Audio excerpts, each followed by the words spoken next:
김종현의 정치쇼. 내년 총선을 앞두고 국회에서는 선거제 개편이 논의 중입니다. 그런데 이 국회의원 정수를 증원하는 거, 이게 반대의 벽에 부딪히고 있습니다. 선거법 개정 법정 시한은 한 달도 남지 않았는데 과연 이게 어떻게 진행이 될까요? 국회 정개특위 소위원장을 맡고 계신 국민의힘 조혜진 의원 전화로 연결돼 있습니다. 의원님 안녕하세요.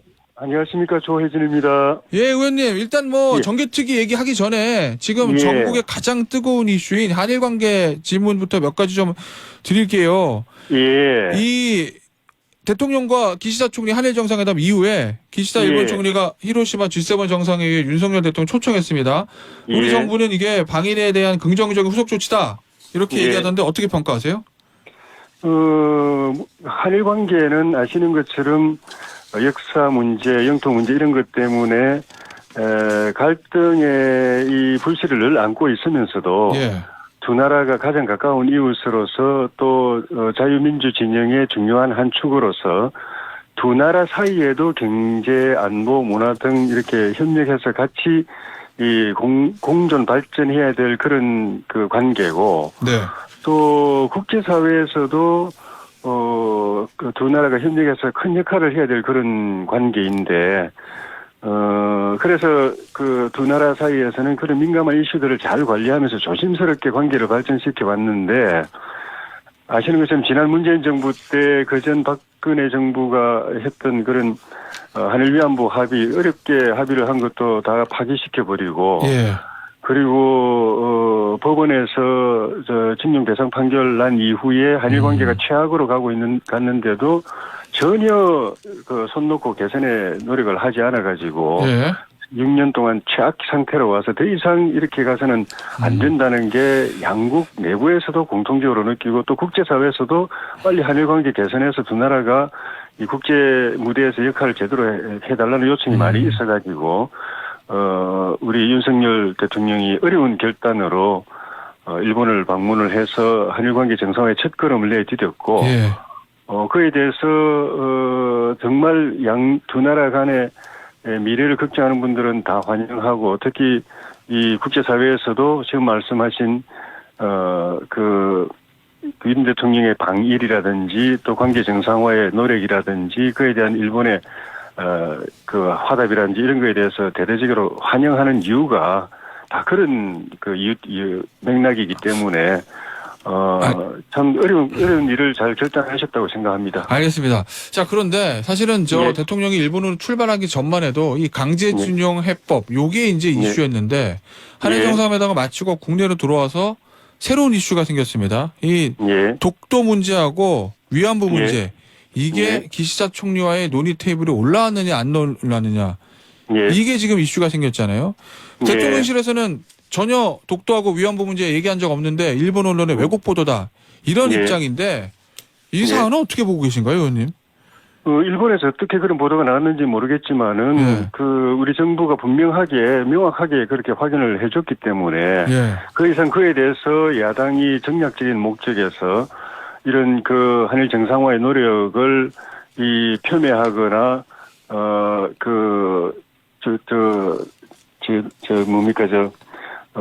저지하기 위해서, 예. 좌초시키기 위해서 정치적인 목적으로 가짜 뉴스를 퍼뜨리거나 음모를 퍼뜨리거나 하는 일은 중단돼야 된다고 생각합니다.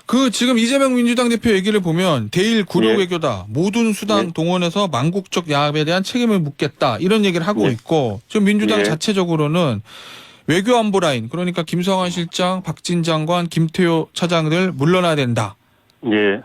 김용민 의원은 대통령 탄핵해야 된다는 좀 얘기까지 하고 있는데, 이런 야당의 입장에 대해서 어떻게 보고 계신가요?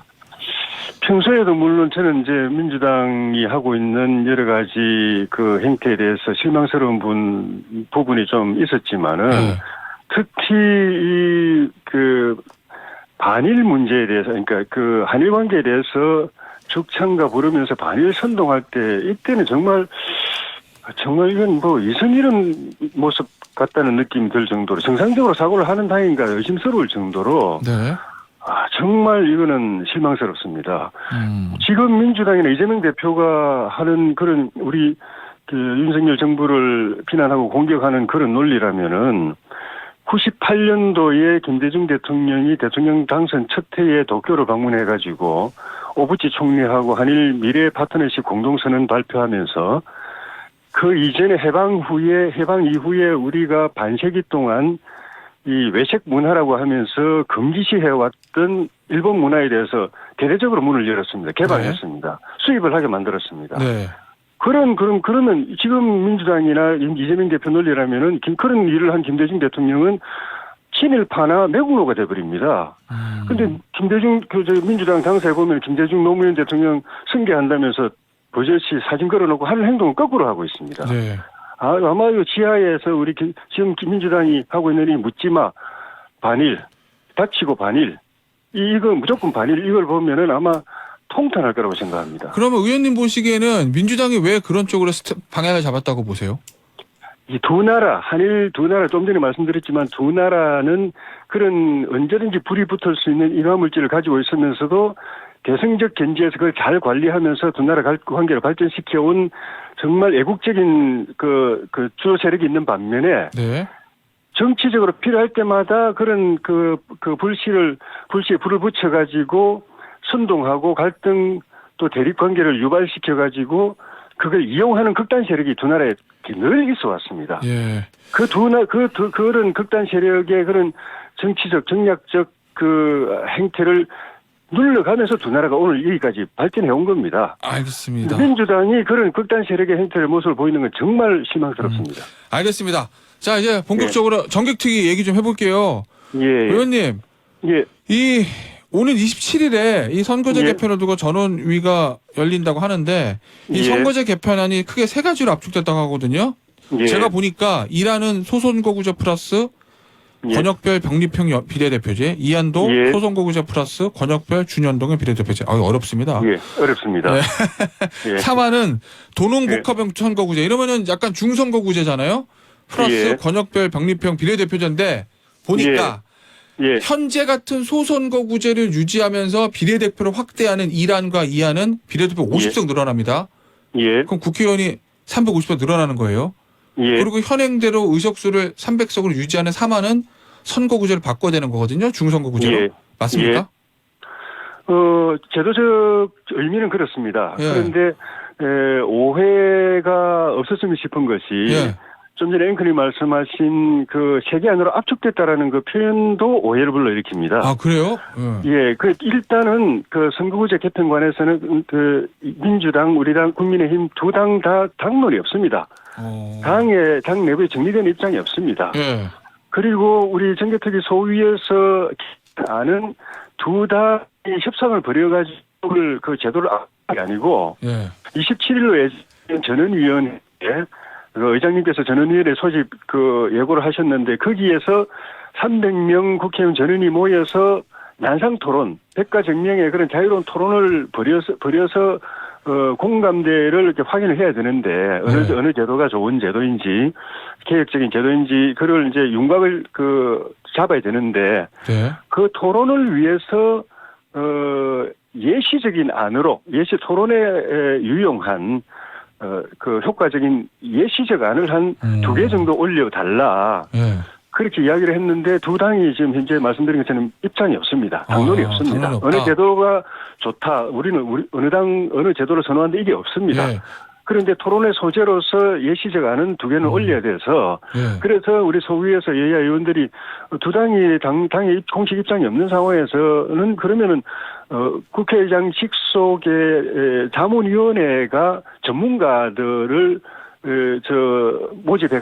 소집해가지고 전문가들 해서 만든 세 가지 안이 자문위원회 안이 있다.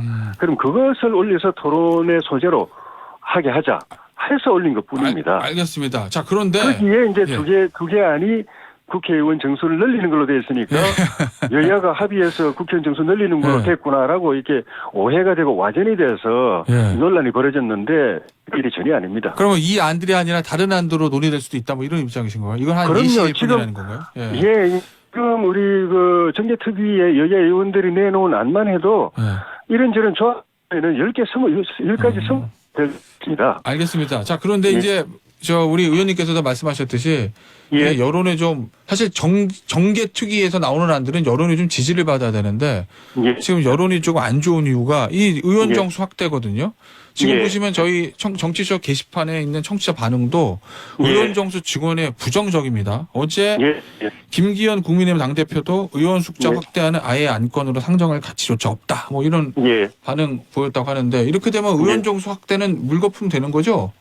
아닌가요? 그거는 국민들 동의하지 않으면 어렵습니다. 예. 물론 이제 우리 정계특위에 제출되어 있는 선거구제 개편 선거법 개정안을 보면은 민주당 의원님들 중에서 여러분이 국회의원 정수 확대안을 내놓은 분들이 여러 분 계십니다. 어떤 예. 분은 30명 늘려야 된다, 어떤 분은 50명 늘려야 된다, 또는 뭐 그 이상 늘려야 된다 이렇게 제출해 놓은 분들도 계시고. 네.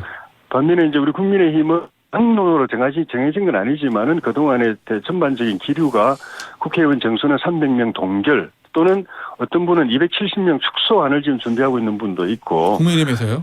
예. 예. 조경태 의원님 같은 분은 200명으로 줄여야 된다고 공개 주장하고 있는 예. 상황이기 때문에 국민의힘은 확대에 대해서 굉장히 부정적인 입장입니다. 그래서 전원위원회가 개최되면은 민주당에서는 아마 이 정원 확대안을 내놓은 의원님들이 주로 정수를 늘려야 될 필요성을 많이 말씀하실 가능성이 높고. 민주당은? 예. 예, 왜냐하면 그런 법안을 내놨기 때문에 그런 분들은 본인이 제출해 놓은 법안의 취지를 설명하실 거기 때문에 예. 왜 늘려야 되는지를 이제 설명하실 가능성이 높아 보이고, 우리 국민의힘은 지금 말씀드린 것처럼 거의 대다수가 부정적이기 때문에 정수도 부정적이고 비례대표에 대해서도 비례대표는 직능대표로서의 성격을 이미 다 역할을 다 했기 때문에 이제 예.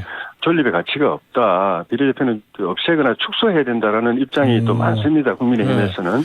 아마 전원위원회가 열리면은 국민의힘 의원님들은 그런 주장을 하실 것 같아요. 자, 그러면요, 의원님. 아직 뭐 당론으로 결정된 건 없고 의원들 300명이 다 모여서 일종의 난상 토론을 한다는 건데 국민의힘의 주된 방향은 의원 정수 확대는 아니고요. 그죠? 예. 그러면 비례대표 확대하는 것도 아니고요. 그러면 국민의힘의 주된 방향은 그냥 지금 현 상태대로 가자 이건가요? 국민의힘은 지난번 기억하시겠지만은 21대 총선 앞두고 그 국회 정계특위에서 선거구제를 현행 준연동형 비례제로 만들 때 국민의힘은 완전히 배제됐었지 않습니까? 당시에요. 예. 예, 민주당과 군소 야당들이 공수처 법안을 통과시켜주는 조건으로 자기들이 일방적으로 그 법안을 통과시켰고, 그걸 막느라고 우리 국민의힘 소속 국회의원들이 지금 한 10여 명이 재판까지 받고 있는 상황입니다. 그래서, 그때 법안 통과 자체가, 어떻게 보면, 불법적이었기 때문에, 현행 준연동형 비례제로 되기 이전의 상태, 20대 국회 때 상태로 돌아가야 된다는 게 이제 기본 입장이고. 예, 소선거구제를 유지한 상태에서, 예. 네, 그게 기본 입장인데, 만약에 이제 선거구제를 바꾸는 과정에서 논의를 할 수 있다면은 도농복합형 중대선거구 정도는 한번 고려해볼 수 있지 않겠느냐 하는 게 당 내부에서 나오는 이야기 중에 일부가 그런 이야기가 있습니다. 알겠습니다. 자, 의원님 20초 남았습니다. 짧게요. 이게 총선 전까지 개편이 가능하시겠습니까? 4월 10일까지 개편해야 된다고 하는데 다음 총선에 적용하려면? 역대 국회마다 정치개혁, 선거구제 개혁을 위해서 노력했지만 잘 안 된 데는 그만큼 이게 어려운 문제이기 때문입니다. 그래서 이번에는 일찍부터 정계특위를 가동시켜가지고 미리 좀 시간을 갖고 충분히 논의하자. 국민들 의견을 들어가면서 국민적 공론화 과정을 거치자 하고 또 전원위원회라는 그런 그동안에 19년 만에 처음으로 이 제도도 도입했기 때문에 알겠습니다. 일단 최선을 다 하고 있는 상황이라고 보시면 됩니다. 감사합니다. 여기까지 하죠. 조혜진 의원이셨습니다.